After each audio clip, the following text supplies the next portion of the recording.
Hey guys, thanks for joining us for the final segment of our, quarantine discussions with Jeremy while we're all sitting at home right now.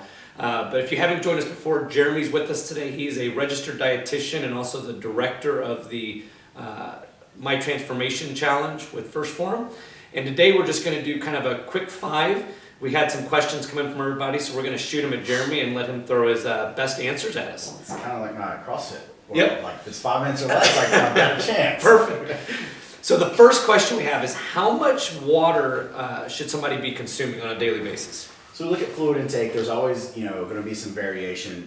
Is it summer months? Is it winter? When are we, environment are we training in? But a good rule of thumb is half your body weight in ounces as a baseline recommendation. Then you can always replace more if you're losing that because you're training outdoors. Perfect. The second question is this one I think will be of a big concern for everybody during the quarantine time, but how much alcohol or how do they fit alcohol into their diet? I was going to say how much. That's once again, that's relative to everyone. You could have one glass of bourbon and it'll be okay. But how do you fit it in, going back to what we talked about, if you're counting calories and protein, then you would just need to work your alcohol drinks into your calories. Right? So it means if your calories are landed, your protein's landed, what you did there was you didn't eat as much carbs and fat to allow for the alcohol calories to be worked in. So don't overthink it. You're going to have 200 calories worth of drinks, 400 calories worth of drinks. You're just going to have to make sure it lands calories, protein, and you can work it in. Awesome.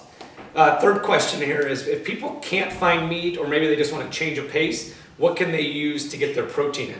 All right, so look at main protein sources. We have meat, which we're going to say is off the board for this, but then you have fish, eggs, some dairy like cottage cheese, string cheese, and then protein shakes, right? Okay. So that's your primary protein sources, because anything else that's going to have some protein is going to come with either a carbohydrate or fat, which is totally fine. You just have to be aware of that. So like if you were doing quinoa or doing beans, like yes, that has some protein, but it's going to come with more carbohydrate than it does protein.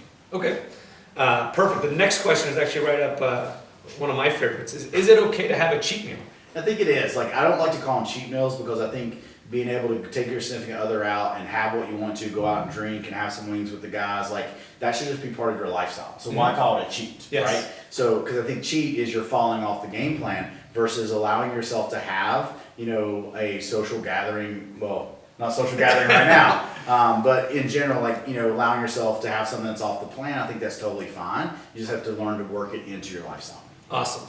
And then the final question for you today is that people can't stop eating at home. What are some tips you have for them? Well, a couple things here. I think a lot of this is a change of our schedule. I think a lot of this is maybe some stress. We're looking at, the articles we're reading about what's going on right now that could be stressing us out. But I would say is anytime that you're catching yourself mindlessly eating, try to find a healthier substitute for that, right? So if you catch yourself having grabbing the M&Ms, like maybe just walk twice around the house, just so that you can literally like teach your body to do something else when you're getting those triggers of eating in there. Awesome.